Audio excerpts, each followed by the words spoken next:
we're going to take a different approach tonight regarding efforts to revitalize downtown. Instead of just talking about them, we're going to grade them. And you can tell us afterwards if you agree or disagree with our grading. First, encouraging office workers to come back downtown to work full-time. We're going to give that a D. Anyone who is going to come back to their downtown office likely already has after all this time, and we're left with around a 32% vacancy rate for offices as of the fourth quarter of 2024. That's according to Prosper Portland. Basically, 1 in 3 offices sits empty. The city of Portland can't even get all of its own workers back downtown full time. Many are only in the office for half the week. Both former Mayor Ted Wheeler and current Mayor Keith Wilson have tried and failed to order all of them back more often. Mayor Wilson gave up on the idea within a week after union pushback and only ordered managers and supervisors to return full-time starting in April of this year. In that same vein, turning those vacant offices into housing so far has been a massive failure. For now, we're giving it an F. What we've heard is that the cost to convert offices into apartments is too high when you factor in things like earthquake retrofits, windows, and plumbing. And everyone would rather apparently just have the building sit empty than give it a try. Not to mention the permitting needed to get a project like that underway. On the other hand, downtown events have more or less been a success, so we're giving those an A. There have been more events downtown, and data shows many of them have gotten more foot traffic year over year.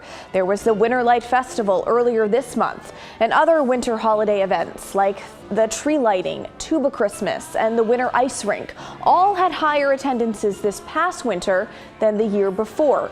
And a report by Travel Portland showed last summer's events had the strongest attendance since the pandemic, bringing 2 million people downtown in June and July. Now, this is one story viewers seem to care a lot about: the return of the Thompson elk statue that used to stand downtown.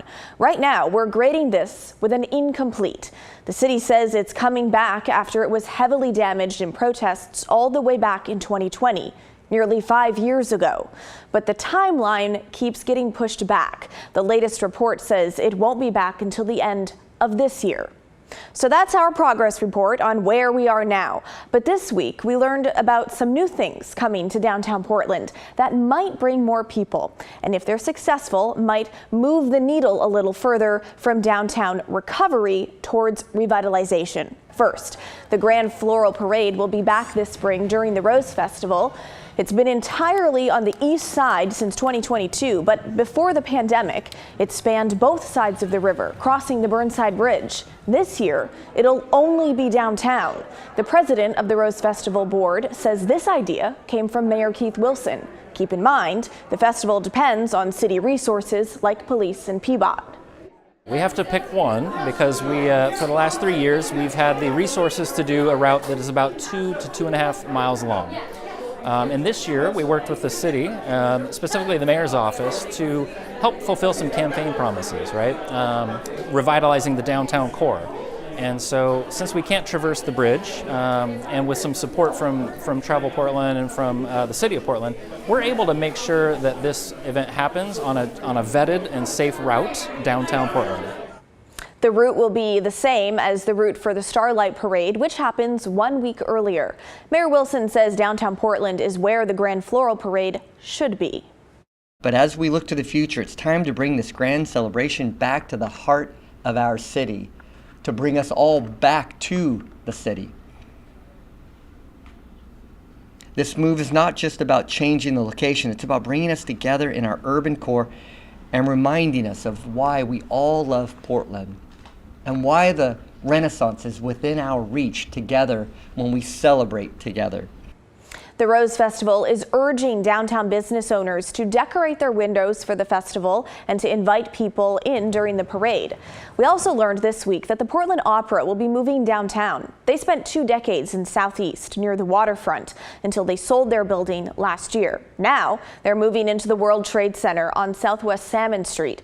Their new space will house their administrative offices and a 200-seat theater. They'll also still have performances at bigger venues around town.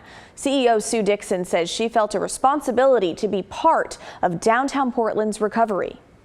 Music heals, and I just wanted to be part of that healing for our city. The last couple of years has been really rough, and we've gotten a bad reputation through the media, in New York, and just not here in Portland. And so I want us to just be part of the arts ecosystem here. It's really important to us, as well as the businesses. And maybe if we're here and we're activating downstairs the plaza and there's activity happening, more and more organizations will want to come back and be part of this. As she says, their patrons are excited about the move. I was a little concerned that we would get some pushback by some of our long-standing patrons, but everyone has been really positive about it. The move was really about being fiscally prudent, and I think everyone understands that we have really been good stewards of this organization over the last 4 years since the pandemic, and it's just really important for us to really right size and figure out how can we sustain our art form and also make sure that we are providing something that the community wants and the community can afford to be part of. The Portland Opera will open their new space this summer. And there's one more plan to tell you about. Standard Insurance is renovating its offices on Southwest 6th Avenue. They're planning the renovation around the idea that their workers will probably only be there on a hybrid basis, not full time.